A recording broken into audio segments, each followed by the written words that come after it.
हाँ जी बच्चों, कैसे आप लोग। आज का हमारा बहुत ही अच्छा डिस्कशन है resonance in one shot.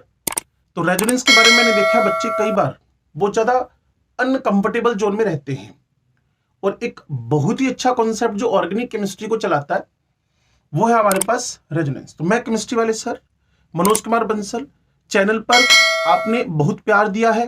Chemistry वाले सर ऐप को भी आपने भरपूर डाउनलोड किया है। वहां से जो नॉमिनल से फीस पर आप लोगों ने प्यार देकर सामान परचेज किया है, वहां के नोट्स परचेज किए हैं। इसके अलावा 8 पार्ट टेस्ट हैं वो आपने वहां से डाउनलोड किए हैं। 6 वहां मॉक टेस्ट हैं वो भी आपने बहुत अच्छे खासे डाउनलोड किए हैं। उसके लिए आपको थैंक यू। तो मैं अपनी मेहनत आपके इस प्यार की वजह से कंटिन्यू रखता हूं, क्योंकि आपका प्यार ही बहुत मिल रहा है मुझे। टेलीग्राम चैनल पर 10,000 सब्सक्राइबर आप लोगों ने मुझे दे दिए, थैंक यू उसके लिए। तो शुरू करते हैं रेजोनेंस। आइए, पहली बात, रेजोनेंस। अब मेन इश्यू है कि इस टॉपिक को हमें पढ़ना क्यों पड़ा, रेजोनेंस क्या, हम पढ़ क्यों रहे हैं। तो बच्चे होता क्या है, कभी भी अगर आप पहले तो उस बंदे को जान ले जिसने इस वेरी इंपॉर्टेंट कॉन्सेप्ट को आपके दिमाग में डाला, नाम है उसका पॉली। अब ये कि रेजोनेंस की नीड क्यों हुई, क्यों हम इसको बोर्ड पे लिखकर पढ़ना शुरू कर गए, व्हाट इज द नीड। तो एक्चुअल में होता क्या है, जब कभी भी कोई single structure of the molecule, single structure of the molecule is not capable to explain the, जब भी कभी एक स्ट्रक्चर किसी भी मॉलिक्यूल का कैपेबल ना हो, कभी भी किसी मॉलिक्यूल का single structure is not capable to explain all properties of that molecule, उस मॉलिक्यूल की सारी प्रॉपर्टी को कोई एक सिंगल स्ट्रक्चर एक्सप्लेन नहीं कर पा रहा, देन वी हैव नीड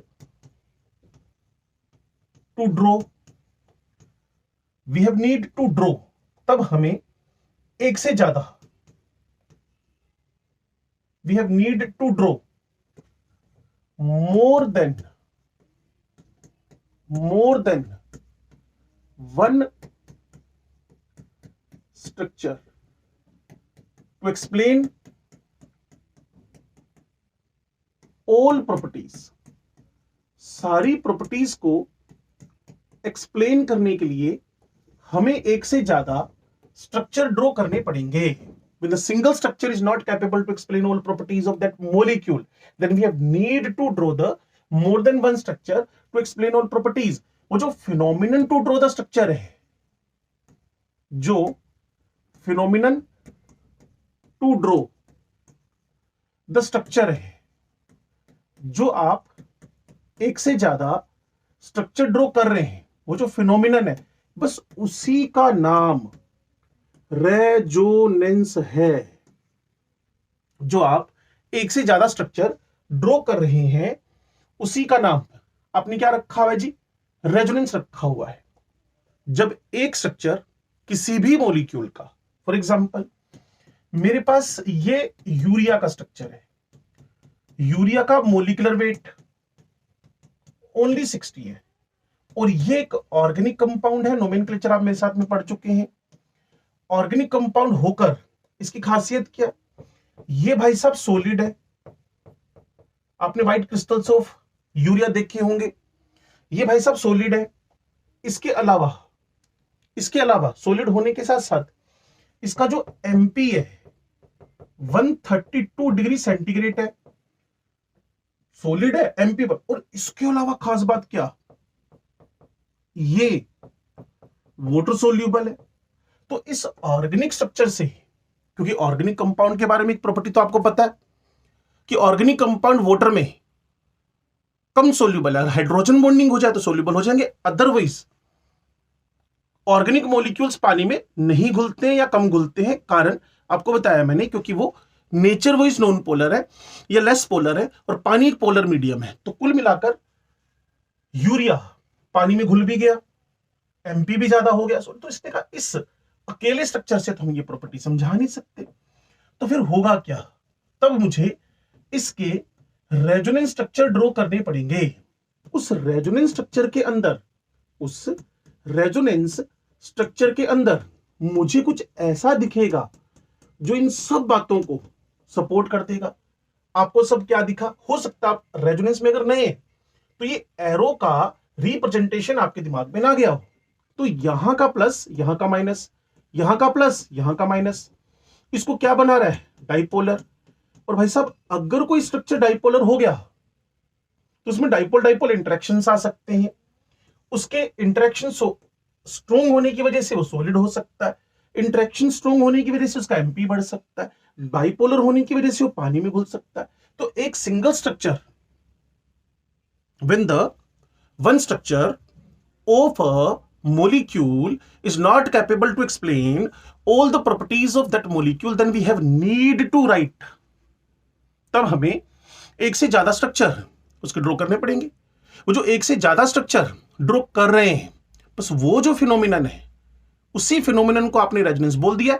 और जो स्ट्रक्चर बनेंगे, जैसे दो स्ट्रक्चर बन गए, यूरिया का पहला स्ट्रक्चर, यूरिया का दूसरा स्ट्रक्चर, तो ये जो एक से ज्यादा स्ट्रक्चर आपने ड्रॉ किए, ये दो स्ट्रक्चर ड्रॉ किए, इनको बोलते हो आप कैनोनिकल रेजोनेंस स्ट्रक्चर्स। ये रेजोनेंस स्ट्रक्चर एक दूसरे के हो गए। तब मुझे बात समझ में आएगी कि कहीं ना कहीं इस मॉलिक्यूल के बाइपोलर डाइपोलर होने की वजह से पानी में घुला, एमपी ज्यादा हुआ, सॉलिड। क्योंकि आप जानते हैं, अगर कहीं strong electrostatic force of attraction है, अगर कहीं strong electrostatic force of attraction है, तो वहां फिजिकल स्टेट गैस से लिक्विड से सॉलिड तक पहुंच जाएगी, पानी में घुल जाएगा।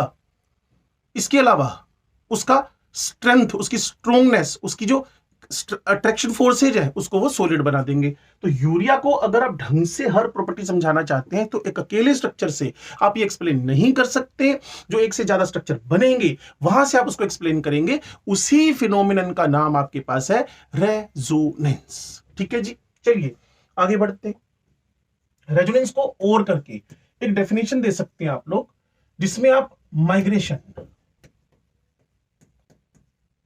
Of the loan pair of electrons और पाई बॉन्ड्स, या फिर लिख सकते हैं और बोथ, या तो अकेले पाई बॉन्ड चले, लोन पेयर चले, या दोनों एक साथ चले, बस उसी का नाम आपने क्या कर दिया है? रेजोनेंस कर दिया है। अगर आप यूरिया के स्ट्रक्चर को वापस देखना चाहिए, अगर आप यूरिया के स्ट्रक्चर को वापस देखना चाहिए तो आप चेक करें, ये लोन पेयर यहां मूव कर गया तो movement of the lone pair, और पाई बॉन्ड, यहां पाई बॉन्ड भी खिसक गया, या दोनों एक साथ खिसके, जैसे कि दोनों एक साथ खिसक रहे हैं। तो लोन पेयर का मूवमेंट, पाई का मूवमेंट, उसको भी आप लोगों ने एक डेफिनेशन दे दी है, that is known as the resonance. Resonance क्यों नीड हुई, किस बंदे ने रेजोनेंस दिया, इसका एक ऑल्टरनेटिव डेफिनेशन क्या हो सकता है, ये मैंने भी आपको बोर्ड पे बताया। इसके अलावा अगर रेजोनेंस शो करना है तो रेजोनेंस शो करने के लिए आपके पास कंडीशंस क्या क्या हैं? What are the conditions to show the resonance? What are the conditions to show the resonance? Resonance show करने के लिए कंडीशंस क्या क्या हैं? रेजोनेंस शो करने के लिए कंडीशंस क्या क्या हैं? तो पहली बात और अंतिम बात, we have need of the conjugation. Conjugation का दूसरा मतलब हुआ sp2 हाइब्रिडेशन, या फिर प्लेनर स्ट्रक्चर, या फिर strong sideways overlapping.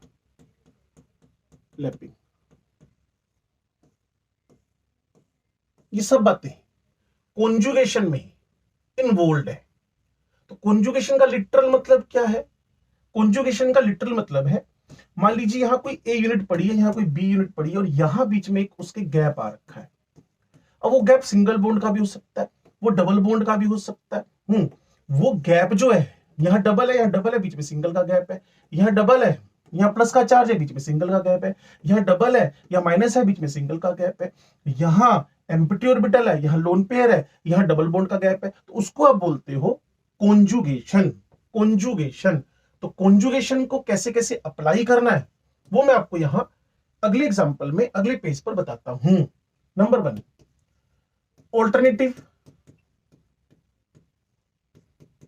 Alternative single double. Alternative single double conjugation है।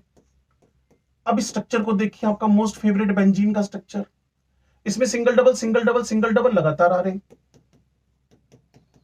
यहां 1,3 ब्यूटाइडाइन को देखिए आप, इसके अलावा सिंगल डबल यहां देख ले, तो इतने इतने पार्ट के अंदर रेजोनेंस हो जाएगा, इसमें पूरे में रेजोनेंस हो जाएगा, इसमें यहां रेजोनेंस हो जाएगा। तो रेजोनेंस का पहला कंडीशन कॉन्जुगेशन में क्या, alternative single double single double single double. अगर ऑल्टरनेट सिंगल डबल आपको मिल रहे हैं, अगर ऑल्टरनेट सिंगल डबल आपको मिल रहे हैं, तो आप उसमें रेजोनेंस के लिए हां बोल सकते हैं, रेजोनेंस के लिए हां बोल सकते हैं। Double single double single double single double single, ये कॉन्जुगेशन की पहली कंडीशन आपके दिमाग में हुई। जैसे कि इस स्ट्रक्चर को आप देखें तो यहां भी आप ऑब्जर्व करेंगे कि आपको रेजोनेंस मिलेगा, डबल सिंगल डबल। तो ये कंडीशन भी किसको फुलफिल कर रही है, ये कंडीशन भी आपका कॉन्जुगेशन को फुलफिल कर रही है। सिमिलरली अगर आप इस स्ट्रक्चर को देखें तो यहां आप देखेंगे कि triple bond single double triple bond के साथ यहां कॉन्जुगेशन चल रहा है। तो क्या ये कंडीशन रेजोनेंस को फुलफिल कर रही है, बिल्कुल कर रही है जी, रेजोनेंस को फुलफिल कर रही है।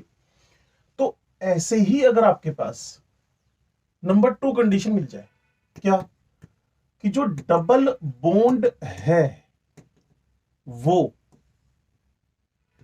प्लस के साथ या माइनस के साथ या लोन पेयर इलेक्ट्रॉन के साथ या अनपेयर्ड इलेक्ट्रॉन के साथ कॉन्जुगेशन में हो, तब भी आप रेजोनेंस की कंडीशन फुलफिल कर रहे हो, तब भी आप रेजोनेंस की कंडीशन फुलफिल कर रहे हो। तो डबल बॉन्ड देख लेते हैं जी, हमारे पास ये सबसे पहले देखिए डबल बॉन्ड लिखा हुआ है, यहां CH2 पॉजिटिव है। सिमिलरली आपके पास यहां डबल डबल है, यहां पॉजिटिव चार्ज है। सिमिलरली आप डबल बॉन्ड लिख रहे हैं, इस जगह पे नेगेटिव चार्ज आ गया, CH2 double bond CH Cl लिख रहे हैं, लोन पेयर आ गया। आपने डबल सिंगल डबल बनाया और यहां आप लोगों ने लोन पेयर लिख दिया, ये कंडीशन भी फुलफिल हो रही है। यहां आपने डबल सिंगल डबल बनाया, यहां आपने ओ मिथाइल लिख दिया। तो जब भी प्लस का चार्ज सिंगल डबल, प्लस का चार्ज सिंगल डबल, माइनस का charge single double, lone pair with single double, lone pair with single double, lone pair with single double, ये कंडीशंस अगर आपको मिलती हैं तो अब 100% रेजोनेंस के फेवर में जाएंगे, कॉन्जुगेशन की कंडीशन फुलफिल हो रही है। अब यहां फिर देखिए आप, यहां आपके पास लोन पेयर सिंगल डबल, ये सारी की सारी कंडीशन रेजोनेंस को फेवर कर रही है, ये सारी की सारी कंडीशन रेजोनेंस को फेवर कर रही हैं। तो कुल मिलाकर मेरा कहना क्या है, जब आपके पास क्या हो, ऑल्टरनेटिव सिंगल डबल आ जाए, ऑल्टरनेटिव सिंगल डबल आ गया, ऑल्टरनेटिव सिंगल डबल आ गया, हाँ यहां का जो ट्रिपल बॉन्ड है वो सिंगल डबल के साथ ऑल्टरनेट में पड़ा हुआ है, तो ये भी रेजोनेंस में पार्टिसिपेट करेगा। फिर positive charge, negative charge, lone pair, unpaired electron, ये भी अगर आपके पास सिंगल डबल हो, सिंगल डबल हो, सिंगल डबल हो, सिंगल डबल हो, सिंगल डबल हो, सिंगल डबल हो, सिंगल डबल हो, तो इसका मतलब आप पार्टिसिपेशन इन द रेजोनेंस की तरफ बढ़ रहे हो, पार्टिसिपेशन ऑफ द रेजोनेंस की तरफ बढ़ रहे हो। अगर मैं आपके सामने कुछ ऐसी कंडीशन जनरेट कर दूं तो क्या आप इसके अंदर रेजोनेंस करवाएंगे? आपने कहा जी यहां लोन पेयर है, या सिंगल सिंगल आ गया, तो रेजोनेंस यहां प्रोहिबिटेड हो गया, रेजोनेंस यहां रुक गया है। यहां लोन पेयर लगा दिया जी, सिंगल डबल लगा दिया। आप कहेंगे sir lone pair single single आ गए, तो यहां भी रेजोनेंस क्या हो गया, प्रोहिबिटेड हो गया। सिमिलरली आप यहां बात करें, यहां मैंने OH लगा दिया, इसका यहां लोन पेयर है, सिंगल डबल लगा दिया, यहां भी लोन पेयर सिंगल सिंगल है, तो अगेन रेजोनेंस प्रोहिबिटेड हो गया। तो आपके दिमाग में क्या गया, सिंगल डबल आपके पास ऑल्टरनेट भी होने चाहिए, लोन पेयर सिंगल डबल होना चाहिए, प्लस सिंगल डबल होना चाहिए, माइनस सिंगल डबल होना चाहिए, unpaired electron with single double होना चाहिए। तो सारी की सारी कंडीशंस वो रेजोनेंस के फेवर की होंगी। इसी को आप बोलते हो कॉन्जुगेशन, इसी को आप बोलते हो कॉन्जुगेशन। लो जी, last and final condition, third number, एक आपके पास एम्प्टी ऑर्बिटल हो, उसके बीच में सिंगल, यहां फिर एम्प्टी ऑर्बिटल या डबल बॉन्ड हो, इधर आपके पास मिनिमम एक LPE lone pair of electron होना चाहिए। Empty orbital, single bond, then lone pair of electron, empty orbital, double bond, lone pair of electron. तो एक तरफ खाली एक तरफ भरा हुआ, कंडीशन बताई। अगर आप पी ब्लॉक एलिमेंट पढ़ चुके हो तो आपने देखा होगा BF3 के फ्लोरीन पे क्या पड़ा हुआ है, लोन पेयर, बोरोन पे क्या पड़ा हुआ है, एम्प्टी ऑर्बिटल, तो lone pair with empty orbital. Similarly यहां मैं आपको CF3 बनाकर दे रहा हूं, CF3 फ्लोरीन पर लोन पेयर, यहां कार्बन पर एम्प्टी, क्योंकि C+ था, C+ का मतलब क्या है, एम्प्टी ऑर्बिटल। तो अगर आप एक लोन पेयर के साथ एम्प्टी ऑर्बिटल सिंगल बॉन्ड से या फिर आप इसको देखें, ठीक है जी, यहां क्या हुआ, O पे पड़े हुए लोन पेयर, C पर पड़ा हुआ है प्लस का चार्ज। अगर ये लोन पेयर डबल बॉन्ड की हेल्प से भी एम्प्टी ऑर्बिटल के साथ कनेक्टेड हो, तो ये भी हमारे लिए एक कॉन्जुगेशन की कंडीशन है, और हम रेजोनेंस प्रमोट करेंगे। तो कुल मिलाकर आपके दिमाग में जो बात जाएगी वो जाएगी सिंगल डबल ऑल्टरनेट पे होना चाहिए। इसके अलावा प्लस का चार्ज माइनस का चार्ज, प्लस का चार्ज माइनस का चार्ज, या फिर लोन पेयर या फिर अनपेड इलेक्ट्रॉन हमारे पास सिंगल डबल के साथ कॉन्जुगेशन में होना चाहिए।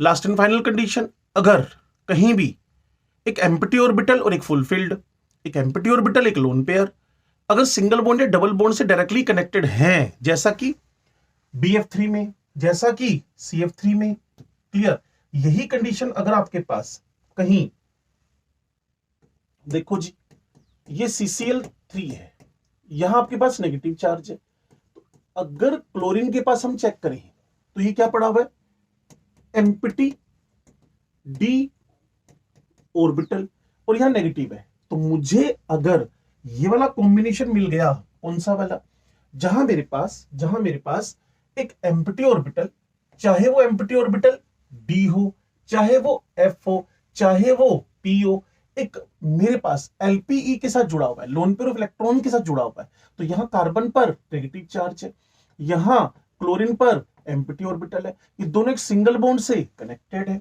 तो सर क्या इस जगह आप रेजोनेंस करवाएंगे, चेक कर लेते हैं जी। यहां नेगेटिव चार्ज लिखा या सल्फर लिख दिया, सल्फर पर क्या मिलेगा, empty D orbital, empty D orbital, empty D orbital के साथ सिंगल बॉन्ड से कौन जुड़ा हुआ है, नेगेटिव चार्ज, या फिर इसी को LP बोलेंगे। तो इसको आप क्या बोलते हैं, इसको बोलते हैं आप लोग एग्जैक्टली कि रेजोनेंस की कंडीशन यहां फुलफिल हो गई है, रेजोनेंस की कंडीशन यहां फुलफिल हो गई है। तो ऐसा कहीं भी अगर एग्जांपल देखें तो इमीडिएटली आप रेजोनेंस पे हां बोलकर आ जाएं, रेजोनेंस के लिए हां बोलकर आ जाएं। मल्टीपल एग्जांपल मिलेंगे आपको कि रेजोनेंस है या नहीं है। तो सिंगल डबल ऑल्टरनेट में मिल जाए, डबल सिंगल डबल कर लें आप उसको, जैसे 1,3-ब्यूटाडाइन हो गया, बेंजीन हो गया, या फिर डबल सिंगल प्लस हो, डबल सिंगल माइनस हो, डबल सिंगल लोन पेयर हो, डबल सिंगल अनपेड इलेक्ट्रॉन हो, या कोई भी empty orbital with loan pair single bond double bond कहीं से भी कनेक्टेड हो, तो हम मान लेंगे वहां एक कंडीशन फुलफिल हो रही है, किसकी वाली, रेजोनेंस वाली। ठीक है जी, तो ये रेजोनेंस की कंडीशंस हमारे दिमाग में एंटर की है। चलिए, अब हमारा अगला टारगेट क्या है, हमारा अगला टारगेट है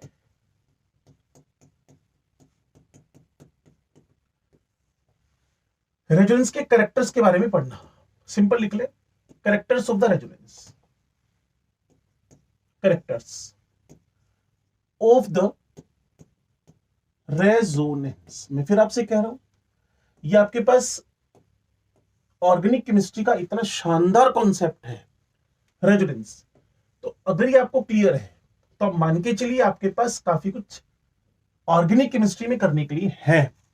characters of the resonance, characters of the resonance. तो पहली बात अगर हम कैरेक्टर्स ऑफ रेजोनेंस में करें, तो इसमें मैं आपको बताऊं कि जब भी रेजोनेंस होगा तो वहां एलिमेंट्स की जो रिस्पेक्टिव पोजीशन है, respective position of all elements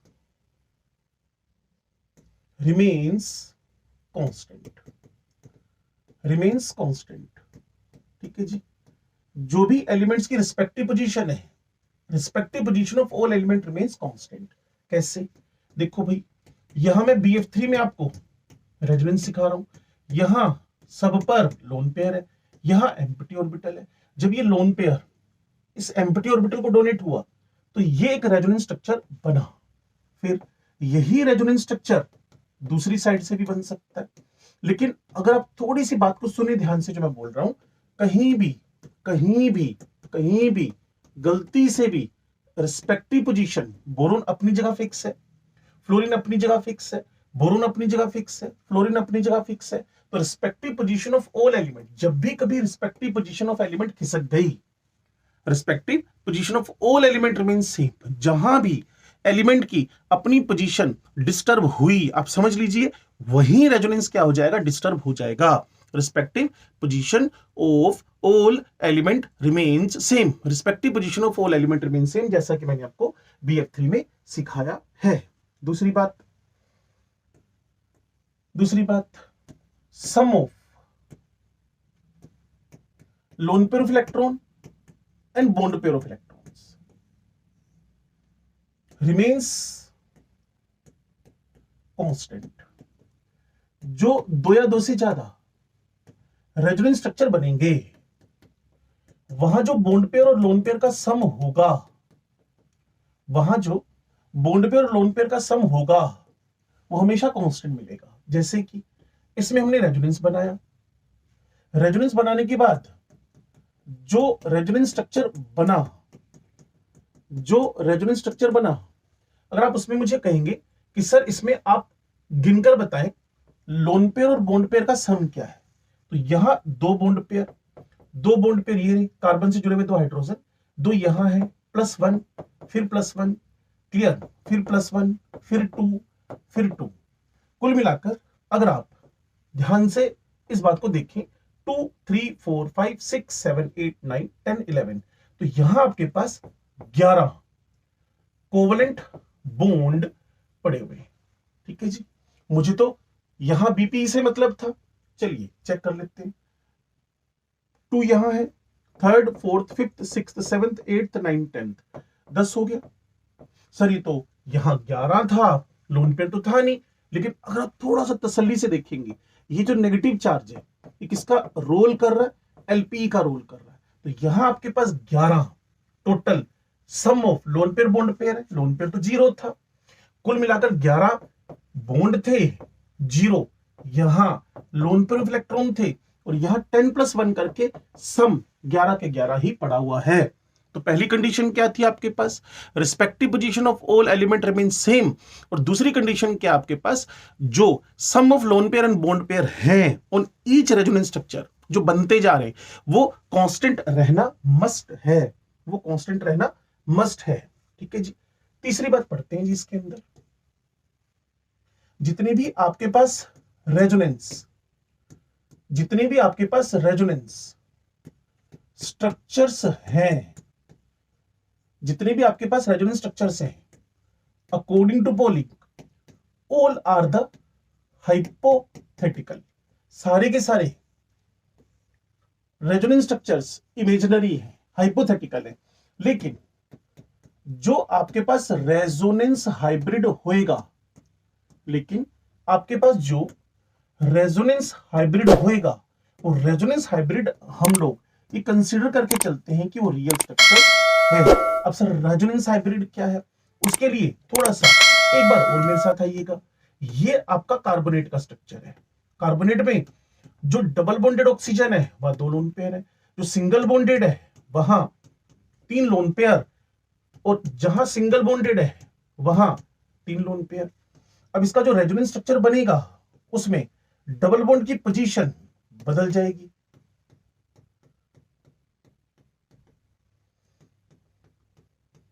और लोन पेयर का सम वही का, क्योंकि मैंने आपको केमिकल बॉन्डिंग में एक बात क्लियर कर रखी है, आज भी आप क्लियर कर ले। डबल बॉन्डेड ऑक्सीजन पर 2 लोन पेयर होंगे, सिंगल बॉन्डेड ऑक्सीजन पर 3 लोन पेयर होंगे, कुल मिलाकर हिसाब किताब 8 इलेक्ट्रॉन का रहना फिक्स है। अब इसमें सिंगल बॉन्ड डबल बॉन्ड यहां बन चुका, इधर बन चुका, यहां रह गया बस। तो ये रेजोनेंस स्ट्रक्चर एक दूसरे के हमारे कार्बोनेट के लिए ड्रॉ किए हैं, कार्बोनेट के लिए हमने ड्रॉ किए हैं, ठीक होगी बात। अब अगर मैं इन तीनों का मिक्सचर बना दूं तो मैंने आपसे क्या कहा, respective position all element remain same. तो क्या यहां कभी डबल आया? हां जी। क्या यहां कभी डबल आया? हां जी। क्या यहां कभी डबल आया? हां जी। और अब आप चेक करें, जो कार्बोनेट था वो था आपके पास CO3-2, कार्बोनेट था CO3-2, कार्बोनेट था CO3-2, और उस कार्बोनेट में जब हम देख पाएंगे, कार्बोनेट में जब हम देख पाएंगे तो ये माइनस का 2 3 जगह पे डिस्ट्रीब्यूट हो गया है। तो यहां -2/3 हुआ, -2/3 हुआ, -2/3 हुआ, कुल मिलाकर ये इसका रेजोनेंस हाइब्रिड हो गया है। तो माना जाता है कि जितने भी स्ट्रक्चर हम रेजोनेंस के बना रहे हैं वो हाइपोथेटिकल है। इस बात का फायदा उठाकर कई बार एक बहुत बढ़िया सा क्वेश्चन बन जाता है पेपर के अंदर कि जितने भी रेजोनेंस स्ट्रक्चर्स हैं उनका फ्रैक्शनल डिस्टिलेशन करके सेपरेशन आप नहीं कर सकते। दुनिया कोई भी फिजिकल टेक्निक, भाई साहब, जो स्ट्रक्चर हाइपोथेटिकल है, जो रियल में एग्जिस्ट ही नहीं कर रहे हैं, जो स्ट्रक्चर रियल में एग्जिस्ट ही नहीं कर रहे हैं, उनका किसी भी फिजिकल टेक्निक से सेपरेशन पॉसिबल नहीं है। उनका दुनिया की किसी भी टेक्निक से, फिजिकल टेक्निक से सेपरेशन पॉसिबल है ही नहीं, हाइपोथेटिकल है, इमेजिनरी है। तो इनका अगर हम सेपरेशन करना चाहते हो, फ्रैक्शनल डिस्टिलेशन वगैरह लगाकर हम सेपरेशन, क्रोमेटोग्राफी लगाकर हम सेपरेशन, फिजिकल टेक्निक से सेपरेशन हम नहीं कर सकते, फिजिकल टेक्निक से हम सेपरेशन नहीं कर सकते। ठीक है जी, चलिए 4th नंबर, जो रेजोनेंस हाइब्रिड बना बच्चे, जो रेजोनेंस हाइब्रिड बना उसमें वो जो रेजोनेंस बनने वाले हाइपोथेटिकल स्ट्रक्चर उनका कंट्रीब्यूशन क्या है। तो इस बारे में लिखा गया है कि जो जितना स्टेबल स्ट्रक्चर है, stable resonance structure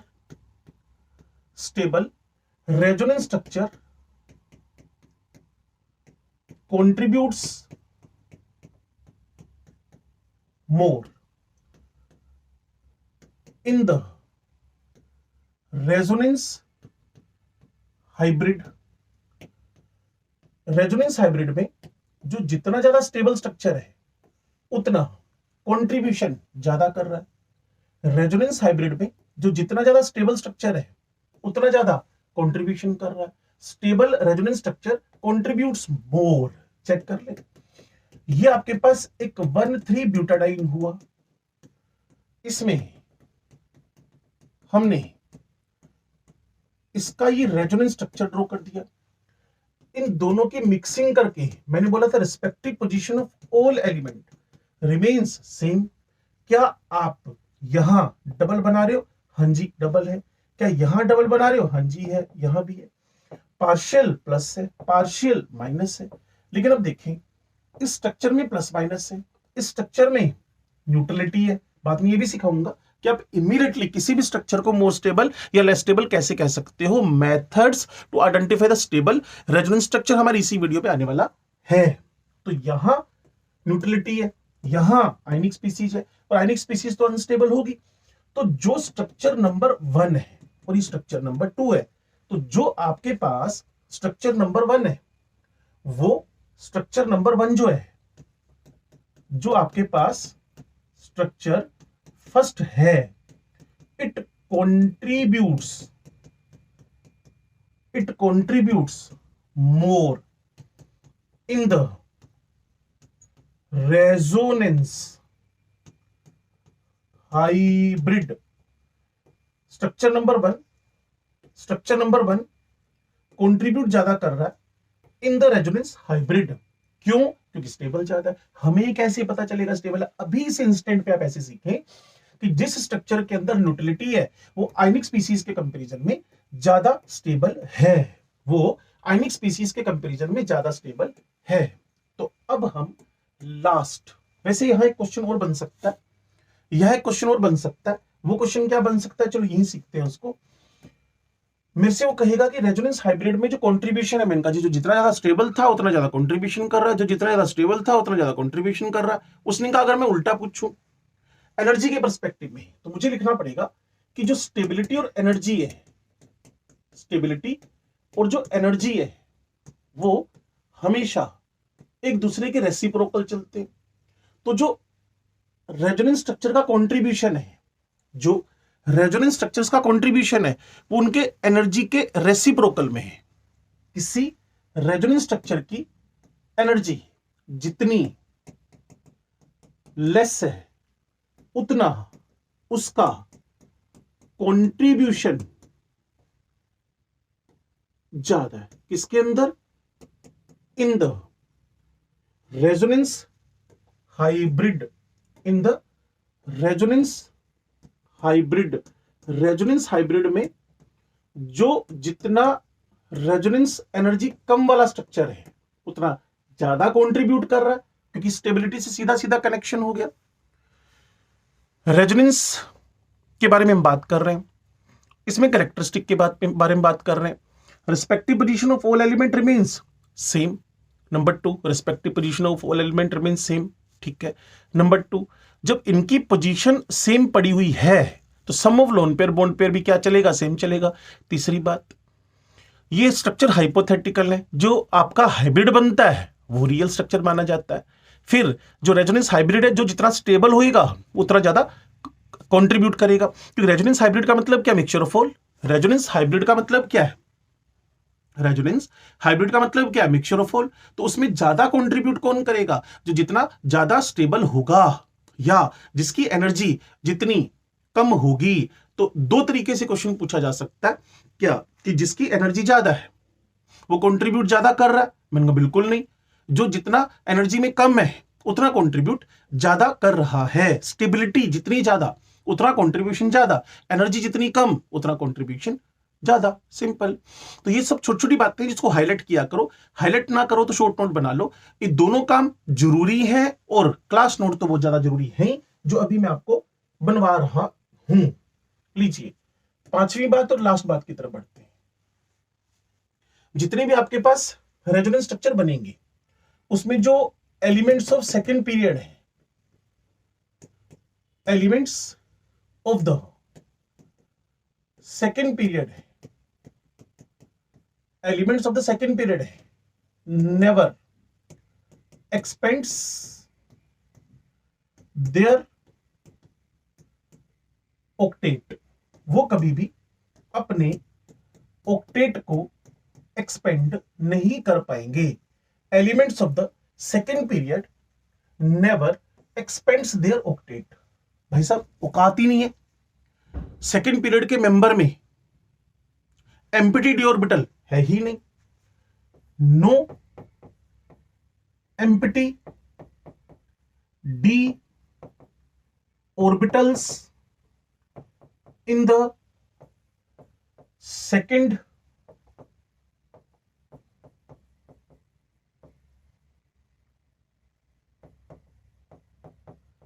period elements. Second period के एलिमेंट्स में एम्प्टी डी ऑर्बिटल ही नहीं है तो एक्सपेंशन कहां से होगा? मान लीजिए आप इस स्ट्रक्चर की तरफ बढ़ रहे हैं, ये एनिलीनियम है, ठीक होगी बात। नाइट्रोजन पे प्लस देखा, प्लस देखकर आपको नाइट्रोजन पे तरस आ गया कि भाई साहब इस पे प्लस है, इसके इलेक्ट्रॉन की सप्लाई देकर इसका ऑक्टेट भी कंप्लीट कर दो, लेकिन आपको देखना है कि इसका ऑक्टेट ऑलरेडी कंप्लीट था। फिर भी आपने एक हरकत की, यहां से पाई ट्रांसफर कर दिया। अगर पाई आप ट्रांसफर कर देंगे, अगर आप ये वाला पाई इधर ट्रांसफर कर देंगे, तो जो रेजोनेंस स्ट्रक्चर बनेगा, लूजर पे प्लस आ जाएगा, लूजर पे प्लस आ जाएगा, ये अपनी जगह टिके रहेंगे, यह डबल आ जाएगा। और प्लस तो चलो आपने शांत कर दिया, लेकिन अब आप जान रहे हैं क्या हुआ, नाइट्रोजन यहां पेंटावेलेंट हो गया। और नाइट्रोजन का पेंटावेलेंट भाई साहब ये तो लिटरली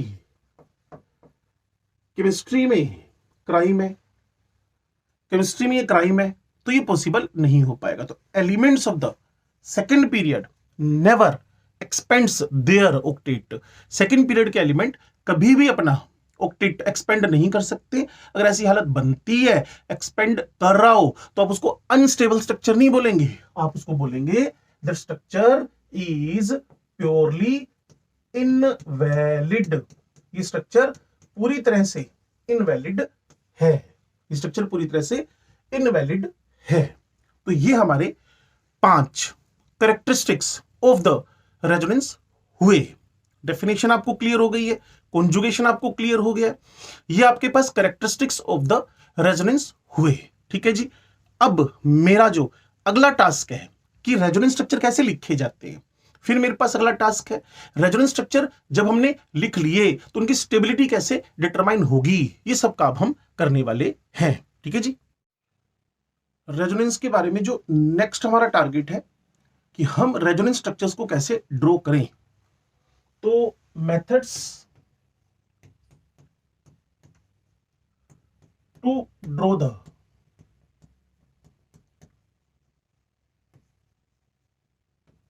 रेजोनेंस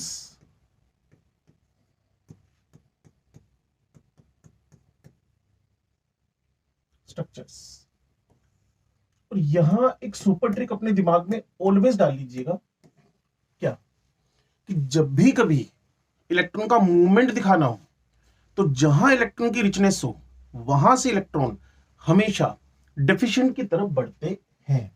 तो electron richness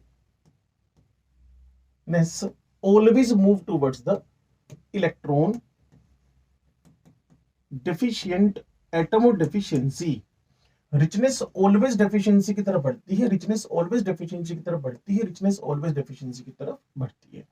richness always move towards the deficiency, richness हमेशा डेफिशिएंसी की तरफ बढ़ती है। इसको ऐसे भी सीख सकते, जहां इलेक्ट्रोनेगेटिविटी कम है वो हमेशा उस तरफ बढ़ेगी जहां इलेक्ट्रोनेगेटिविटी आपके पास ज्यादा है। इसको ऐसे भी समझ सकते हैं, अगर कहीं ईएनसी कम है वहां से इलेक्ट्रॉन्स उधर अपने आप ही बाय डिफॉल्ट चलेंगे जहां ईएनसी ज्यादा है। तो जहां आपके पास ईएनसी ज्यादा है, ईएनसी ज्यादा होने का मतलब हुआ न्यूक्लियस की इफेक्टिवनेस ज्यादा है। न्यूक्लियस की इफेक्टिवनेस अगर ज्यादा है तो वहां प्लस का चार्ज है। अगर प्लस का चार्ज है या प्लस की डेंसिटी ज्यादा है, और अगर कहीं प्लस की डेंसिटी बढ़ गई, अगर कहीं प्लस की डेंसिटी बढ़ गई, तो इलेक्ट्रॉन बाय डिफॉल्ट उस तरफ मूव होने शुरू हो जाएंगे। अगर आप ये पढ़ चुके हैं तो आपके दिमाग में ना एक इलेक्ट्रोनेगेटिविटी का कॉन्सेप्ट भी होना चाहिए। इलेक्ट्रोनेगेटिविटी के कॉन्सेप्ट में आपने क्या सीखना है कि इलेक्ट्रोनेगेटिविटी एक टेंडेंसी है, एक टेंडेंसी है to attract the shared pair of electrons. पर अगर किसी की इलेक्ट्रोनेगेटिविटी बढ़ानी है तो उसका साइज स्मॉल कर दिया जाए, उस पे न्यूक्लियस की इफेक्टिवनेस बढ़ा दी जाए, तो उसकी इलेक्ट्रोनेगेटिविटी क्या होगी, बढ़ जाएगी। इलेक्ट्रोनेगेटिविटी बढ़ जाएगी।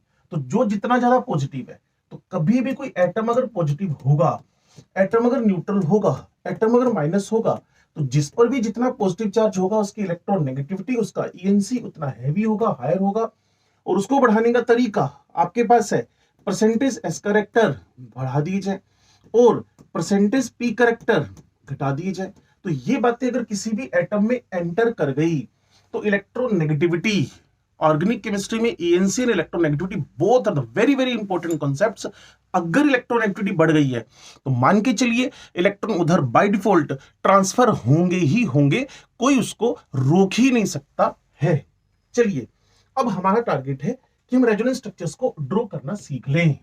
लो जी, पहला फंडामेंटल क्या है, अगर आपके पास सारे के सारे,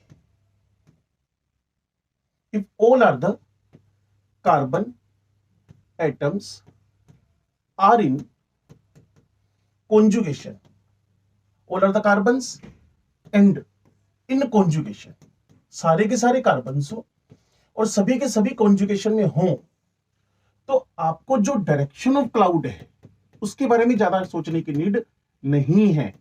डायरेक्शन ऑफ इलेक्ट्रॉन क्लाउड के बारे में आपको सोचने की नीड नहीं है, वो बोथ डायरेक्शनल मतलब बाई डायरेक्शनल हो सकता है। स्ट्रक्चर से ज्यादा पता चलेगा। ये आपके पास है जी 1,3 ब्यूटाडाइन। 1,3 ब्यूटाडाइन में इलेक्ट्रॉन का माइग्रेशन किस डायरेक्शन में करवाया जाए। सर ने कहा अगर सारे के सारे कार्बन एटम्स हैं, अगर सारे के सारे कार्बन एटम्स हैं और ये कॉन्जुगेटेड सिस्टम में डबल सिंगल डबल में है और डायरेक्शन ऑफ इलेक्ट्रॉन क्लाउड अब बाई डायरेक्शनल हो सकता है, ये इलेक्ट्रॉन क्लाउड इधर भी आ सकता है। और अगर मैं स्ट्रक्चर को रीड्रॉ कर लूं, इस स्ट्रक्चर को रीड्रॉ कर लूं, तो ये इलेक्ट्रॉन क्लाउड इधर भी आ सकता है। अब जितने बच्चे सुन पा रहे हैं ध्यान से एक बात को सुनिएगा कि अगर यहां plus charge sorry minus charge आ गया, यहां माइनस चार्ज आ गया, तो इस कार्बन की हालत क्या होने वाली है। इलेक्ट्रॉन क्लाउड इधर शिफ्ट हुआ मेरी तरफ जिधर मैं खड़ा हूं, इलेक्ट्रॉन क्लाउड इधर शिफ्ट हुआ जिधर मैं खड़ा हूं, ठीक होगी बात। अब इस पर क्या आएगा प्लस, तो carbon is the most selfish element of this universe. Carbon इस दुनिया का सबसे ज्यादा सेल्फिश एलिमेंट है। तो जैसे ही इस पर प्लस चार्ज आया तो इलेक्ट्रॉन उसके एडजेसेंट से ही, देखो यहां प्लस चार्ज आएगा ना, तो बाय डिफॉल्ट इसका ईएनसी बढ़ गया, ईएनसी बढ़ गया तो इलेक्ट्रॉन्स को ये पुल पुल पुल पुल करने लगेगा। तो यहां लूज करने से प्लस का चार्ज, ये पाई इलेक्ट्रॉन, मेरे साथ तब बोला करते थे कि इलेक्ट्रॉन क्लाउड का जब शिफ्टिंग दिखाओ तो वहां ही शो करना जहां ये एग्जैक्टली मूव करके जा रहा है। जैसे ये मूव करके यहां पहुंचा तो ये एरो यहीं दिखना चाहिए, और जैसे पाई बॉन्ड शिफ्ट करके कार्बन पे पहुंचा तो इसकी शिफ्टिंग भी कार्बन पे दिखनी चाहिए, तभी आप एग्जैक्ट स्ट्रक्चर ड्रॉ कर पाएंगे। तो ये एग्जैक्ट स्ट्रक्चर हमारा ड्रॉ हो गया। अगर उल्टी डायरेक्शन में चले, जैसा कि मैं आपको बता रहा था बाई डायरेक्शनल प्रोसेस भी हो सकता है, तो नेगेटिव यहां शो करेंगे, डबल बॉन्ड यहां शो करेंगे और CH2 प्लस इस तरह से शो हो जाएगा। अब बच्चे कहेंगे सर ये आपने रेजोनेंस स्ट्रक्चर ड्रॉ कर दिए, एक आपने कुछ रेजोनेंस हाइब्रिड हाइब्रिड करके बोला करते थे। बिल्कुल बोला करते थे जी। तो जब आप रेजोनेंस हाइब्रिड बनाएंगे तो 100% स्केलेटन की कॉपी कर देंगे, क्योंकि मैंने आपको क्या बताया, respective position of all element remain same, respective position of all element remain same, respective position of all element remain same. तो यहां आपके पास डबल बॉन्ड है, यहां भी डबल बॉन्ड है, यहां भी डबल बॉन्ड है, लूजर पर प्लस है, गेनर पर माइनस है। ये इसका रेजो हाइब्रिड हो गया है, ये इसका रेजोनेंस हाइब्रिड हो गया है। सर एक बात आप किया करते थे कि जो रेजोनेंस हाइब्रिड बनता है उसमें ज्यादा स्टेबल कंट्रीब्यूट करता है, तो सर हमें बताएं इन दोनों में से ये जो रेजोनेंस स्ट्रक्चर बने हुए 1 and 2, ये जो रेजोनेंस स्ट्रक्चर बने हैं 1 and 2, ज्यादा स्टेबल कौन है। मैंने आपको कहा था जी जो न्यूट्रल है आयनिक के कंपैरिजन में ज्यादा स्टेबल है, और जो ज्यादा स्टेबल है उसका कंट्रीब्यूशन रेजोनेंस हाइब्रिड के अंदर, रेजोनेंस हाइब्रिड के अंदर ज्यादा होएगा। तो first contributes more in the resonance hybrid. आप कहते हैं ना कई बार आपके आस पड़ोस में कहीं बच्चा हुआ न्यूबॉर्न बेबी, ठीक है, तो कई बार पड़ोस में आएंगे लोग बाग, आपकी मम्मी चाची मासी कोई भी आएंगी, क्या बोलती हैं, इस बच्चे की शक्ल किस पे मिलती है, पापा से, दादा से, मम्मी से, चाचा से। तो जो जीन वहां डोमिनेंट कर गया, जो जीन वहां डोमिनेट कर गया और जो स्ट्रक्चर यहां डोमिनेट कर गया उसके कैरेक्टरिस्टिक रेजोनेंस हाइब्रिड में, वो जो बच्चा पैदा हुआ है वो हाइब्रिड ही तो है, वो रेजोनेंस हाइब्रिड नहीं, हाइब्रिड है वो। सेमी कंजर्वेटिव मेथड आप पढ़ते हो अपनी बायो में। तो एक्चुअल में होता क्या है कि जो बच्चा पैदा हुआ वो हाइब्रिड है, उसमें दो करेक्टर है, उसमें जो जीन डोमिनेट कर गया वो हाइब्रिड जो बना है उसमें ज्यादा दिखेगा। तो दो स्ट्रक्चर है, तीन स्ट्रक्चर है, उसमें से जो ज्यादा स्टेबल स्ट्रक्चर है वो अपना मैक्सिमम कंट्रीब्यूशन रेजोनेंस हाइब्रिड में करता है। फिर जैसे मैं इसके एप्लीकेशन पर चलूंगा आपको बताऊंगा कि ये जो बोन्ड्स है आपके पास ए और बी, इनकी लेंथ का कंपैरिजन कैसे किया जाए। तो टिके रहिएगा, लगातार हम डिस्कशन करते जा रहे हैं अबाउट द रेजोनेंस। ये आपके लिए बहुत लाइफ चेंजिंग वीडियो होने वाला है। कोई भी क्वेश्चन जेई एडवांस से नीचे उतरते हुए जेई मेन से नीट तक का सारा क्वेश्चन डिस्कशन इस वीडियो में होने वाला है, रेजोनेंस से रिलेटेड लाइफ चेंजिंग वीडियो होने वाला है। चलिए आगे देखते हैं। Number 2, what should be the direction of electron cloud. मैंने कहा जी अगर आपके पास कॉन्जुगेटेड सिस्टम एक ठीक हो गया और कॉन्जुगेटेड सिस्टम के अंदर if the conjugated system contains one electronegative element, one electronegative atom और element with multiple bond. Multiple bond का मतलब आप समझते हैं, मैं ढेरों बार आपको बता चुका हूं, डबल या ट्रिपल बॉन्ड, ठीक है जी। देन जो इलेक्ट्रॉन क्लाउड की शिफ्टिंग है, electron cloud shifts in that direction, या ऐसे लिख सकते हैं आप, electron cloud shifts towards, electron cloud shift toward the more electronegative element, more electronegative element की तरफ इलेक्ट्रॉन क्लाउड शिफ्ट होगा, मोर इलेक्ट्रोनेगेटिव एलिमेंट की तरफ इलेक्ट्रॉन क्लाउड शिफ्ट होगा। सर इसको थोड़ा सा आप एग्जांपल से समझा दें। देखिए आपके केमिस्ट्री वाले सर लगातार आपको थ्योरी भी बता रहे हैं और साथ साथ में उसको एक्सप्लेन भी कर रहे हैं, डबल सिंगल। लेकिन अब आपने थोड़ा सा गेम क्या खेला, डबल ओ लिख दिया, डबल ओ लिख दिया। अब मैंने आपको साफ साफ बोला है कि अगर कभी भी कॉन्जुगेटेड सिस्टम में एक इलेक्ट्रोनेगेटिव एलिमेंट हो, डबल ट्रिपल से जुड़ा हो, तो इलेक्ट्रॉन क्लाउड की शिफ्टिंग मोर इलेक्ट्रोनेगेटिव एलिमेंट की तरफ हो जाएगी। सर इधर क्यों हो रही है, क्योंकि इसकी इलेक्ट्रोनेगेटिविटी ज्यादा है। ऑक्सीजन की इलेक्ट्रोनेगेटिविटी आप जानते हैं पोलिंग स्केल पे 3.5 है, दूसरा डबल बॉन्ड से जुड़ा हुआ है। और जब भी कभी मल्टीपल बॉन्ड बनते हैं इलेक्ट्रोनेगेटिविटी परसेंटेज एस कैरेक्टर बढ़ने से बढ़ जाती है, तो वो बाय डिफॉल्ट इलेक्ट्रॉन को अपनी तरफ क्या कर लेगा, पुल कर लेगा। जैसे ही पुल करेगा इस कार्बन की हालत कंगाली में चली जाएगी। कार्बन कंगाली में कभी जाएगा नहीं, because the most selfish element of the universe. तो यहां जैसे ही प्लस आया पाई बॉन्ड फर्दर शिफ्ट करेगा, तो इसका जो रेजोनेंस स्ट्रक्चर बनेगा बच्चे लूजर, इसको बाई डायरेक्शनल नहीं बोल सकते आप, it is always unidirectional, it is always unidirectional process. Sir ऐसे और भी बना सकते हैं क्या हम इसका रेजोनेंस हाइब्रिड बना सकते हैं, रेजोनेंस हाइब्रिड ही सच है, वो तो आपको बनाना ही पड़ेगा, लूजर गेनर। ठीक है जी, वीडियो को पॉज करके नोट्स बनाना ना भूलें। और कोई एग्जांपल आप देना चाहें, लो जी ये आपके पास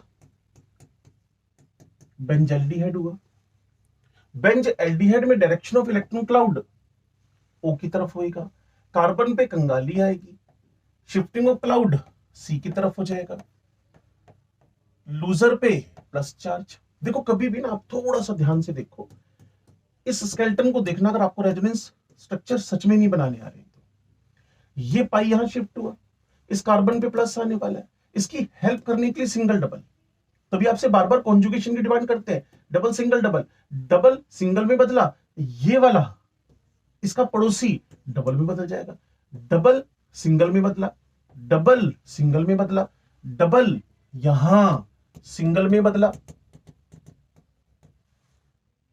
उसके बाद जो उसका पड़ोसी है वो डबल में बदल गया, और लॉस किसका हुआ, डबल सिंगल डबल में से अगले डबल को, और इनमें हमने कोई चेंज अभी तक नहीं किया। तो ये फंडामेंटल अगर आपके दिमाग में है, डबल सिंगल डबल, सर आप ओ की तरफ ही शिफ्ट क्यों कर रहे हो, इसकी बात हमने पिछले पेज पे की थी कि जब आपके पास कोई इलेक्ट्रोनेगेटिव एलिमेंट हो या उसका ईएनसी ज्यादा हो रखा हो तो इलेक्ट्रॉन क्लाउड हमेशा उसी तरफ शिफ्ट करेगा, उसी तरफ शिफ्ट करेगा। तो ओ की तरफ शिफ्ट कर गया, यहां पॉजिटिव चार्ज आया लूज करने की वजह से, अब इस पॉजिटिव की हेल्प करने के लिए पाई प्लस चार्ज यहां आ जाएगा।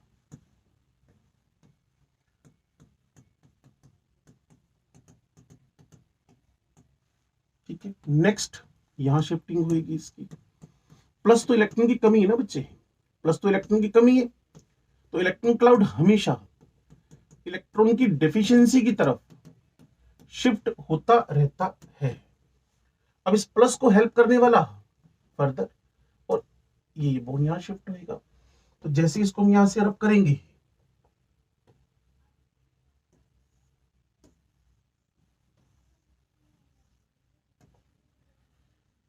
तो नेक्स्ट जो स्ट्रक्चर ड्रॉ होने वाला है उसमें पाई बॉन्ड बन गए, यह डबल बॉन्ड ओ एच बन गए।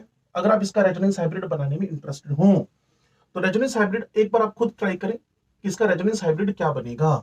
सबसे पहले ये रेजोनेंस हाइब्रिड के लिए मिक्सिंग का साइन दे दे, हर बॉन्ड एक एक बार double double double double double double double double हुए, यहां ये डबल आए, यहां एच है, ये भी कभी ना कभी डबल हुआ है, इस पर पार्शियल नेगेटिव है, यहां पार्शियल पॉजिटिव है। Electron density of the conjugated system कम हो गई है क्योंकि आपने कॉन्जुगेटेड सिस्टम पर प्लस का चार्ज देख लिया। तो आप कह सकते हैं कि जब इलेक्ट्रॉन क्लाउड बाहर की तरफ शिफ्ट होगा, जब इलेक्ट्रॉन क्लाउड बाहर की तरफ शिफ्ट होगा तो बेंजीन रिंग में कॉन्जुगेटेड सिस्टम में इलेक्ट्रॉन्स की कमी डेफिशिएंसी हो जाएगी, इलेक्ट्रॉन डेंसिटी घट जाएगी। ठीक है भाई, चलो चलो चलो आगे बढ़ते हैं। सर अगर मुझे यही रेजोनेंस बेंजोइक एसिड में बनाना पड़े तो ये ट्रायल आप खुद करें। आप सर यही अगर रेजोनेंस मुझे साइनोबेंजीन में बनाना पड़े तो आप साइनोबेंजीन का रेजोनेंस बना सकते हैं, C triple bond N. Sir यही रेजोनेंस अगर मुझे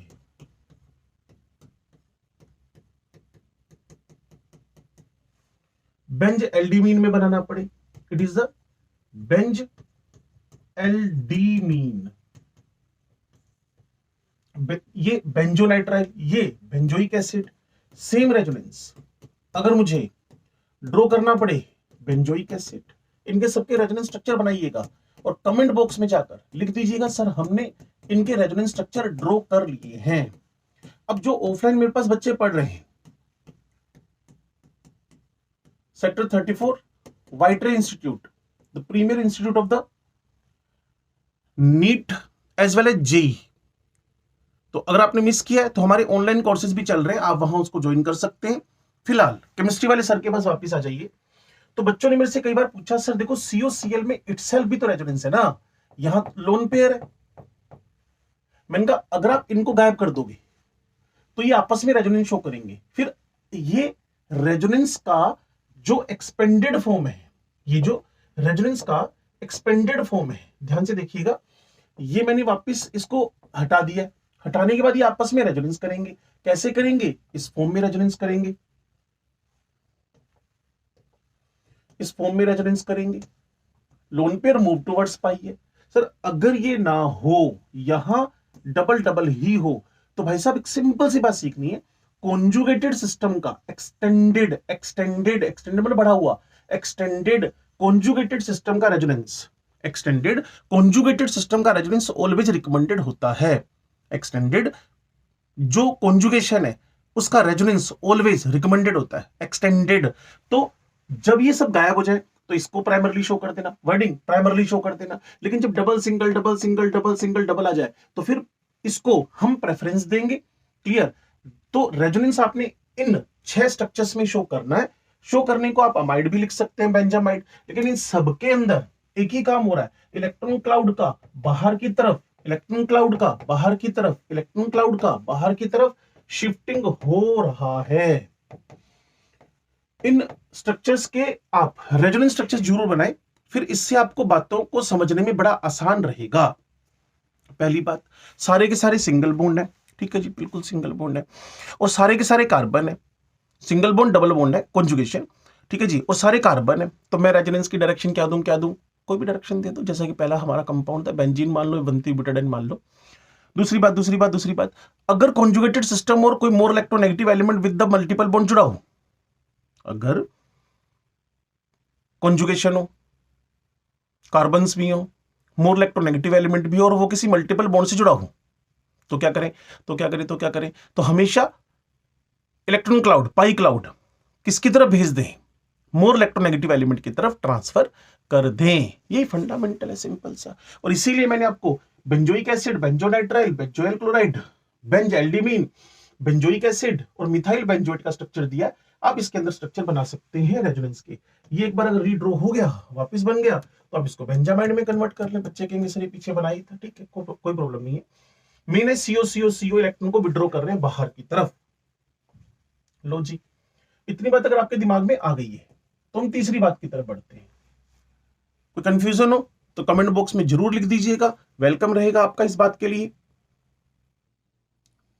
अब देखो बच्चे, होगा क्या, जब भी कभी आप नेगेटिव चार्ज को या फिर लोन पेयर को, नेगेटिव ऐसे लिख देते हैं जी, लोन पेयर ऑफ इलेक्ट्रॉन को, अगर आपके पास ये दोनों के दोनों कॉन्जुगेशन में हो, इज इन कॉन्जुगेशन, तो एक बात मेरी बार बार आप ध्यान से सुनना, जब भी आप नेगेटिव और लोन पेयर की बात करें तो ये by default itself electron richness है, by default itself electron richness है। तो होगा क्या, जब भी ये कॉन्जुगेशन में होंगे तो इनकी जो मूवमेंट है, क्लियर, इज इन कॉन्जुगेशन हो, देन नेगेटिव चार्ज हो या लोन पेयर ऑफ इलेक्ट्रॉन हो, ये जो मूवमेंट करेंगे, इनका जो माइग्रेशन होगा, इनकी जो मूवमेंट होगी, ऑलवेज किस साइड में होगी, towards the pi bond. Richness है ना बच्चे, इटसेल्फ। जब भी इलेक्ट्रॉन की रिचनेस हो, जब यहां इलेक्ट्रॉन ज्यादा हो जाए, तो दूसरा जो प्लस क्लाउड है, जो प्लस यू मान के चले इलेक्ट्रॉन की डेफिशिएंसी है, प्लस क्लाउड की जगह ENC वर्ड यूज कर ले आप, तो यहां आपके पास नेगेटिव चार्ज हुआ, या इसी की कॉपी होता हुआ यहां लोन पेयर हो गया। तो what should be the direction, अगर नेगेटिव और लोन पेयर कॉन्जुगेशन में हो तो इनका मूवमेंट यानी richness always move towards the deficiency, तो always move towards the deficiency. तो यहां आपके पास नेगेटिव आ गया है, ये डबल होकर CH2 हो गया, यहां अगेन नेगेटिव आ गया है और यहां डबल होकर Cl लोन पेयर पॉजिटिव आ गया। तो अगर कोई बच्चा कहेगा कि इसमें मुझे लाइन क्या बोलनी है, मैंने कहा जी पहली लाइन थी, सारे के सारे अगर कार्बन हो, सिंगल डबल हो, तो किसी तरफ भी इलेक्ट्रॉन की मूवमेंट करवा दें। फिर सारे के सारे कॉन्जुगेशन में हो लेकिन एक मल्टीपल बॉन्डेड इलेक्ट्रोनेगेटिव एलिमेंट हो, तो मूवमेंट हमेशा इलेक्ट्रोनेगेटिव एलिमेंट की तरफ करवा दें। तीसरी बात, अगर मेरे पास कहीं ना कहीं नेगेटिव या लोन पेयर कॉन्जुगेशन में हो, नेगेटिव लोन पेयर कॉन्जुगेशन में हो, तो richness always move towards the deficiency, richness always move towards the deficiency, richness always move towards the deficiency. बच्चे कहेंगे सर हमें इसका रेजोनेंस हाइब्रिड बनाना है, बनाओ बच्चे रेजोनेंस हाइब्रिड। स्केलेटन को वैसे के वैसे लिखना होता है, यहां CH2 है, CH है जी, यहां आपके पास क्या रहेगा, पार्शियल नेगेटिव चार्ज, यहां पार्शियल पॉजिटिव चार्ज, इनके बीच में कभी ना कभी डबल बॉन्ड आए। इसकी बात करें CH2 CHCl, पार्शियल डबल आए, पार्शियल माइनस आए, यहां क्या लगाएंगे आप, यहां डबल बॉन्ड करेक्टर। तो इस तरीके से आप अपने दिमाग में डाल सकते हो किस बात को, कि जब आप विनाइल क्लोराइड की बात कर रहे हैं, अलाइल कार्ब एनाइन की बात कर रहे हैं, तो वहां नेगेटिव और lone pair always move towards the deficiency. तो मैं थोड़ा सा अब इस स्ट्रक्चर को थोड़ा एक्सटेंडेड फॉर्म में ले लूं, बढ़े हुए फॉर्म में ले लूं। ये मेरे पास एक बेंजाइल, अगर आपने नोमेनक्लेचर का मेरा वीडियो देखा हुआ है, बेंजाइल कार्ब एनाइन हुआ, ठीक है जी। इसकी जगह पर मैंने क्लोरोबेंजीन लिख दिया, इसकी जगह पर मैंने फिनोल लिख दिया, या फिर मैं यहां आपका मोस्ट फेवरेट एनिलीन लिख देता हूं जी, या इसकी जगह पे एनिसोल लिख देते हैं जी, या इसकी जगह पे हम लोग फेनिटोल लिख देते हैं, PHE इन सब में क्या हो रहा है, negative charge is in conjugation, negative charge is in conjugation, lone pair is in conjugation, lone pair is in conjugation, lone pair is in conjugation, lone pair is in conjugation, lone pair again is in conjugation. एक बात को multiple time repeat करेंगे तभी आप success पा सकते हैं, क्योंकि अगर आप 10 बातों को एक ही बार पढ़ेंगे तो कोई भी आपके दिमाग में रहने वाली नहीं है।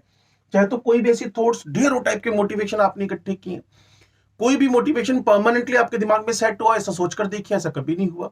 तो एक मोटिवेशन, एक सिंपल सी बात को आप क्या करें, अपने दिमाग में परमानेंट बार बार बार बार बार बार रिपीट करें, वो फिर आपको हमेशा के लिए दिमाग में रह जाएगी। अब इनमें से किसी एक का हम स्ट्रक्चर ड्रॉ करते हैं। मान लीजिए एनिलीन के बारे में बात कर रहे हैं आप, मान लीजिए एनिलीन के बारे में कौन सा कॉन्सेप्ट लगा, लोन पेयर है, लोन पेयर एडजेसेंट एटम से बिल्कुल पड़ोस के बॉन्ड पे शिफ्ट हो गया, एटम टू बॉन्ड। इस कार्बन की वैलेंसी 4 से 5 हो गई, इसको immediately, carbon is the most shellfish element of the universe, bond से बिल्कुल एडजेसेंट, मैं फिर आपसे कह रहा हूं एडजेसेंट बॉन्ड पर शिफ्ट होना उसकी मजबूरी है, एडजेसेंट बॉन्ड पर शिफ्ट होना उसकी मजबूरी है। क्यों? क्योंकि इलेक्ट्रॉन्स की डिफिशियंसी और रिचनेस एक जगह पे पर्टिकुलरली बढ़ रही, जैसे कार्बन है, तो यहां जैसे ही लोन पेयर शिफ्ट हुआ, इस कार्बन की वैलेंसी 5 हो गई, और कार्बन की वैलेंसी 5 अनएक्सेप्टेबल है, तो इसको डबल बॉन्ड लिखेंगे, लूजर को प्लस लिखेंगे, तो इमीडिएटली ये बॉन्ड एडजेसेंट एडजेसेंट एटम से एडजेसेंट बॉन्ड, बॉन्ड से एडजेसेंट एटम पर शिफ्ट होते नेगेटिव आया, यहां डबल डबल, फिर वही सेम घटनाक्रम है, ए से बी, बी से ए, ए से बी, बी से ए, सेम घटनाक्रम यहां करवा दिया मैंने। अब इसका जो रिजल्टेंट स्ट्रक्चर बना ये कुछ ऐसा है जी, again A to B, B to A,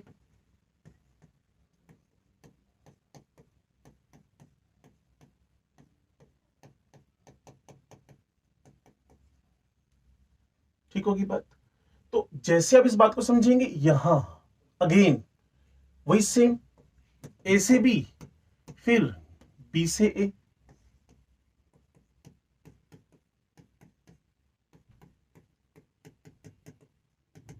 aniline का स्ट्रक्चर रीड्रॉ हो जाएगा, एनिलीन का स्ट्रक्चर रीड्रॉ हो जाएगा।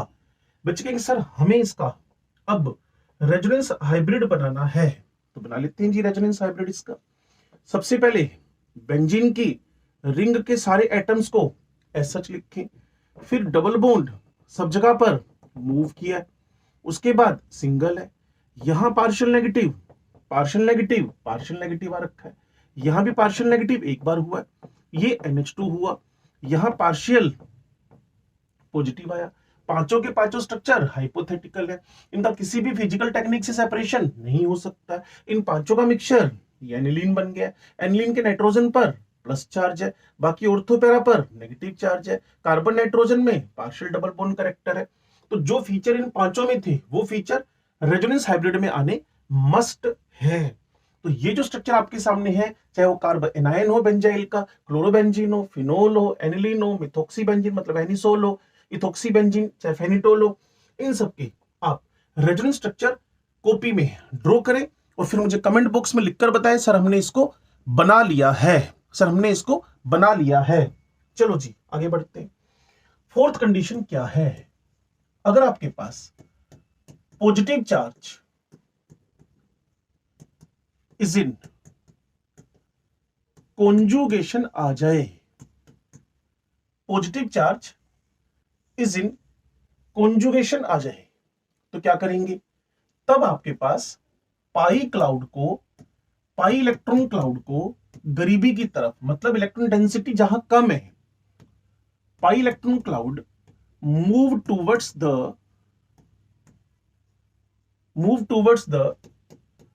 पॉजिटिव चार्ज, क्योंकि positive charge itself electron deficiency है। Positive charge itself electron deficiency है। तो यहां आपके पास एक बेंजाइल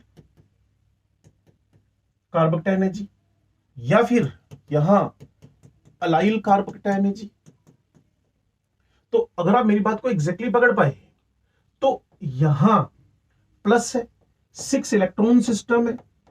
ये तो बेचारा खुद इलेक्ट्रॉन डेफिशिएंट हुआ पड़ा है। सिंगल डबल इसकी हेल्प करने के लिए एडजेसेंट पाई बॉन्ड है। मैंने क्या कहा? पॉजिटिव चार्ज कॉन्जुगेशन में हो, पॉजिटिव चार्ज सिंगल डबल के साथ हो, पाई electron cloud move towards the positive charge, pi electron cloud move towards the positive charge. इस स्ट्रक्चर को अगर मैं यहां से ड्रॉ कर दूं और इसका फर्दर रेजोनेंस स्ट्रक्चर बनाऊं, तो जब पाई बॉन्ड इस एडजेसेंट बॉन्ड पर, पाई बॉन्ड एडजेसेंट बॉन्ड पर शिफ्ट हुआ तो लूजर पे प्लस आ गया। अब क्या करोगे? ये पाई बॉन्ड फिर एडजेसेंट पर, मैं फिर आपसे कह रहा हूं कि अगर किसी को सपोर्ट देना है तो एडजेसेंट, नियरेस्ट, नेबर। कभी भी 2 या 3 हाइड्रोजन या 2 या 3 कार्बन या 2 या 3 एटम्स जंप करके कोई भी एटम रेजोनेंस में मूव नहीं करता है। तो होगा क्या जी? इसका जो नेक्स्ट स्ट्रक्चर बनेगा प्लस, यहां देखो ना, ये पाई बॉन्ड एडजेसेंट, बिल्कुल बॉन्डेड एडजेसेंट पे शिफ्ट हुआ है। ठीक है, इसकी प्लस वाली डेफिशिएंसी खत्म हो गई है, ये CH2 हो गया जी।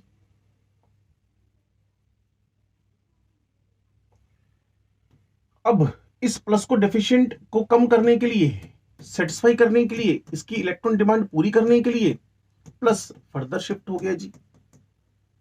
अब अगेन इसका स्ट्रक्चर रीड्रो हो जाएगा।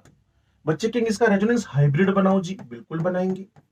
ये इसका रेजोनेंस हाइब्रिड, सब जगह एक एक बार डबल आए, partial positive charge ortho para पर आए, और ये भी पार्शियल डबल हुआ है, CH2 पर पार्शियल पॉजिटिव चार्ज है, इसका रेजोनेंस हाइब्रिड बन गया। तो वीडियो को ध्यान से देखिएगा। मुझे नहीं लगता इस वीडियो को देखने के बाद रेजोनेंस के बारे में आपका कोई कॉन्सेप्ट वीक रहेगा। सारे के सारे कॉन्सेप्ट आपके सुपर स्ट्रॉन्ग कैटेगरी में चले जाएंगे, सुपर स्ट्रॉन्ग कैटेगरी में चले जाएंगे। तो इतनी बात आपके भेजे में अगर घुस गई हो तो आगे बढ़ते हैं।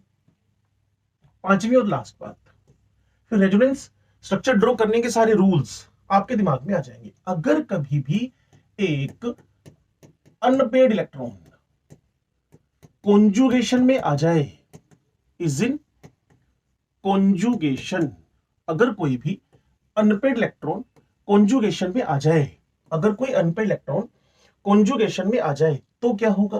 तो जो आपका यूपी है, आपका जो अनपेड इलेक्ट्रॉन है, दैट विल मूव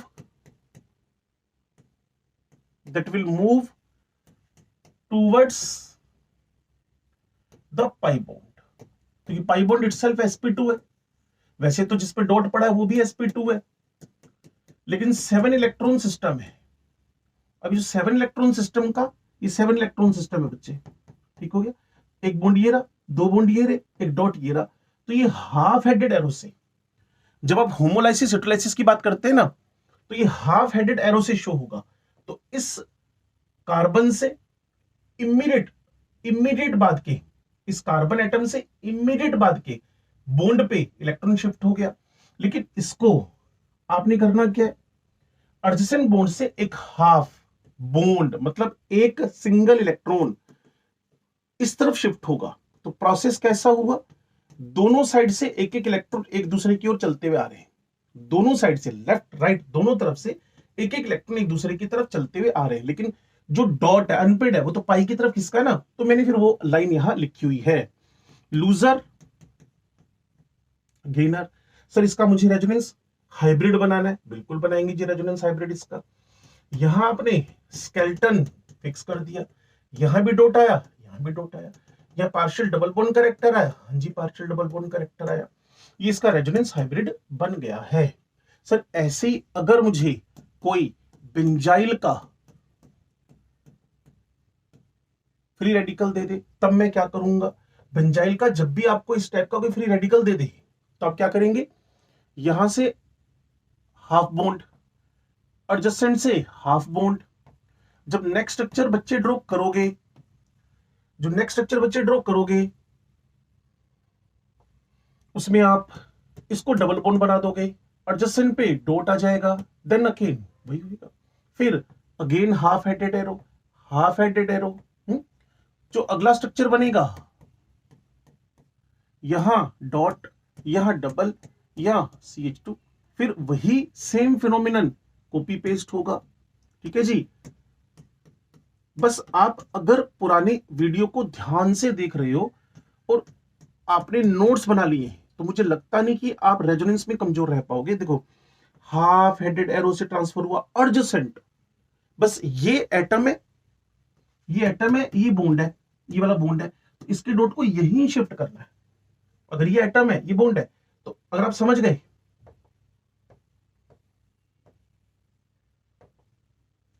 ये एटम है, ये बॉन्ड है, तो इसको इमीडिएट बात शिफ्ट करना है और इसके वाले पाई बॉन्ड के भी हाफ बॉन्ड को इधर शिफ्ट करना है जिधर हमने बताया था कि दोनों इलेक्ट्रॉन एक दूसरे की तरफ चल रहे हैं। तो नेक्स्ट स्ट्रक्चर बच्चे जो ड्रॉ होगा वो कुछ ऐसा हो जाएगा। और जब आप इन सबको मिक्स करेंगे, जिसको आप रेजोनेंस हाइब्रिड बोलते हो, तो डबल बॉन्ड कैरेक्टर सारे के सारे स्ट्रक्चर में स्प्रेड हो गए, डॉट एक एक बार सब पर आया, ये भी पार्शियल डबल हो गया बॉन्ड और यहां भी डॉट है। ठीक है जी।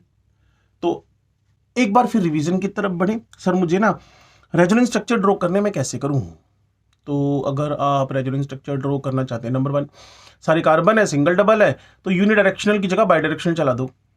सर मेरे को ना एक double bonded triple bonded electronegative element मिल गया तो उसकी ENC ज्यादा, उधर भेज दो। सर मुझे ना आप देखो नेगेटिव और लोन पेयर मिल गया सिंगल डबल, तो लोन पेयर और नेगेटिव को सिंगल डबल की तरफ भेज दो। सर मुझे ना प्लस चार्ज सिंगल डबल के साथ मिल गया तो पाई बॉन्ड को प्लस की तरफ भेज दो। सर मुझे ना यहां एक अनपेड इलेक्ट्रॉन सिंगल डबल के साथ मिल गया तो पाई बॉन्ड का हाफ और इस सिंगल अनपेड इलेक्ट्रॉन का जो कंप्लीट ट्रांसफर है वो एक दूसरे की तरफ बढ़ने से, जैसे मैंने भी आपको दिखाया था, एक एक बॉन्ड बनता जाएगा। तो एडजेसेंट बिल्कुल बिल्कुल क्लोजेस्ट पे शिफ्टिंग होती है, तभी बनता है क्या, रेजोनेंस। अब अगला टारगेट हमारा क्या होगा, हमारा टारगेट होगा कि हम जो रेजोनेंस स्ट्रक्चर बने उनकी स्टेबिलिटीज को कैसे चेक करें, उनकी स्टेबिलिटीज को कैसे चेक करें। ठीक होगी बात। तो स्टेबिलिटी के भी जो रूल मैं आपको बताऊंगा उसी प्रायोरिटी ऑर्डर में आएंगे, जो मैं आपको स्टेबिलिटी के रूल बताऊंगा उसी ऑर्डर में आएंगे। देन हम बात करेंगे उसके एप्लीकेशंस की एंड देन हम बात करेंगे रेजोनेंस एनर्जी की। और क्वेश्चन इसी वीडियो में होंगे, एक एक करके सबको सोल्व करना है, चाहे वो जी एडवांस का हो, चाहे जी मेंस का हो, चाहे वो नीट का हो। ठीक है जी। तो चलते हैं स्टेबिलिटी की तरफ, आइए।